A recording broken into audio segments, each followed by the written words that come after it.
भारत में शादी की उम्र 18 साल है। हालांकि अब इसे 21 साल करने की मांग उठाई जा रही है। इससे संबंधित एक याचिका को बीते साल सुप्रीम कोर्ट ने खारिज कर दिया था।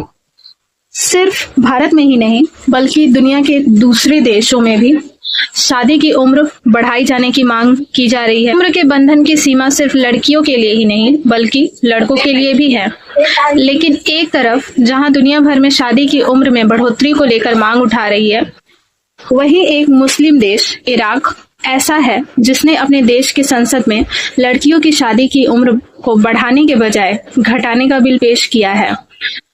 नमस्कार, भाषा शिक्षण के समाचार दर्पण में आप सभी का स्वागत है।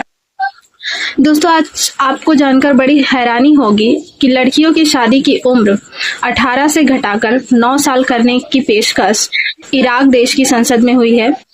इस देश के फैसले को लेकर सिर्फ महिलाएं और महिलाओं के संगठन ही नहीं बल्कि अंतर्राष्ट्रीय संगठन से लेकर दुनिया के कई देश और बड़ी बड़ी हस्तियां भी विरोध जता रही हैं। आपको बता दें, यह अपने आप में बहुत बड़ी चौंकाने वाली खबर है। साथ ही मानव अधिकार का भी हनन है। फिलहाल वहां डॉक्टर 188 के नाम से पर्सनल लॉ चलता है जो 1959 में बना था।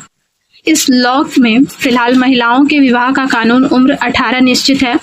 यह केवल महिलाओं का ही नहीं बल्कि पुरुषों के भी विवाह का उम्र है। हाँ, अगर कोई विशेष बात है तो विशेष अनुमति लेकर 15 वर्ष की उम्र में विवाह किया जा सकता है। खबरों से प्राप्त जानकारी के अनुसार यह परिवर्तन कहीं न कहीं मानव अधिकार का हनन ही होगा, क्योंकि 9 वर्ष की उम्र में लड़कियों का आंतरिक अंग भी परिपक्व नहीं होता है। ऐसी स्थिति में विवाह कर किसी पुरुष के हाथ में सौंप देना उनकी जिंदगी से खिलवाड़ के सिवा कुछ नहीं है।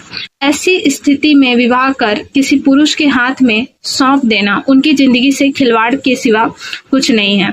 हालांकि कुछ मानवाधिकार संस्थान और कुछ पार्टियों ने इसका विरोध भी किया है, लेकिन इस विरोध का प्रभाव कितना पड़ेगा और यह नियम कितना कामयाब होगा यह तो वक्त ही बताएगा। अगर हम बात करें एक विवाह की, तो एक विवाह सामाजिक समर्थन और परिवार निर्माण भी करता है, जो व्यक्तियों की पारिवारिक स्थिरता और सुरक्षा में भी योगदान देता है।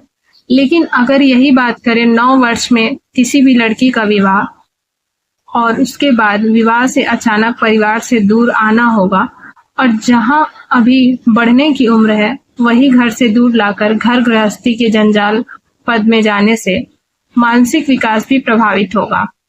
ऐसी स्थिति में वह तो विक्षिप्त होगी। यदि उसके गर्भ में कोई संतान भी जन्म लेती है तो माँ के मानसिक स्थिति के अनुरूप बच्चे की भी मानसिक स्थिति प्रभावित हो सकती है।